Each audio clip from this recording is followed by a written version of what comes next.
Salut Laurent. Salut Eric, Ça va bien? ça va, tout cool. Bon, Laurent Vimin qui est le grand patron de SNS. Comme moi, je pense que tu es confronté en ce moment aux difficultés de recrutement, mais sauf que toi, tu as beaucoup plus de besoins que moi. Je voulais que tu m'expliques un peu quelle était vraiment la nature de ces difficultés. Est-ce que c'est une vue de l'esprit ou si c'est une réalité aujourd'hui? On peut plus recruter, déjà dans le Jura parce qu'il y a beaucoup d'offres d'emploi qui sont pas pourvues. Le nettoyage, c'est un peu la cinquième roue de la charrette aussi. Après, il faut savoir que nous, dans le nettoyage, les gens sont payés au-dessus du SMIC. Il y a 20 centimes d'écart. Il y a des conditions de travail qui sont bonnes. Les gens travaillent à la carte. S'ils veulent faire un mi-temps, ils font un mi-temps. Un temps partiel, ils font un temps partiel. Un temps complet, un temps complet. Après, le problème qu'il y a, c'est les horaires aussi, certainement. Ça c'est clair.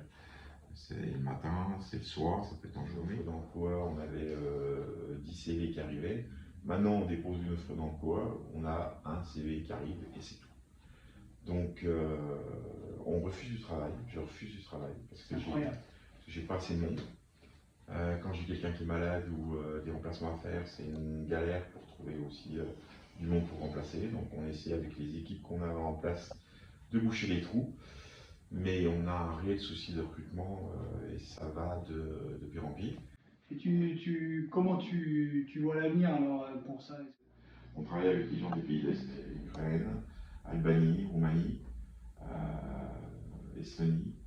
Donc c'est des gens qui sont ici, qu'on aide à avoir leurs papiers aussi parce qu'ils n'ont pas tous leurs papiers. Donc il faut avoir un certain nombre de conditions à remplir. Donc on aide beaucoup. Par contre c'est des gens qui sont très reconnaissants.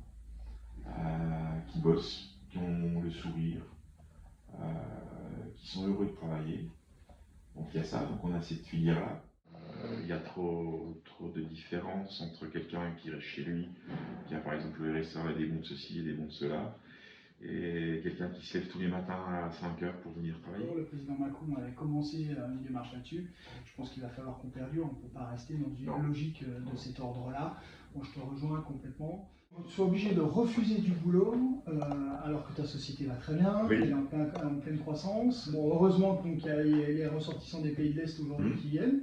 Mais on peut s'interroger s'ils n'étaient pas là, parce qu'il faut qu'on améliore l'attractivité dans la région. On est au plein emploi et on n'arrive pas encore à faire venir des gens dans notre magnifique département pour aider les entreprises comme la tienne, même comme la mienne. Nous, on est sur les nouvelles technologies, on a des difficultés. J'ai rencontré des restaurateurs qui sont également dans la même difficulté. Le problème, c'est comment on fait. Et homme-femme chez nous, elle est largement respectée, parce que la majorité de mes chefs, c'est des femmes. Ce qu'on m'a reproché d'ailleurs. Entre parenthèses. Ça c'est terrible. J'ai quand même eu une amende parce que j'avais trop de femmes en encadrement.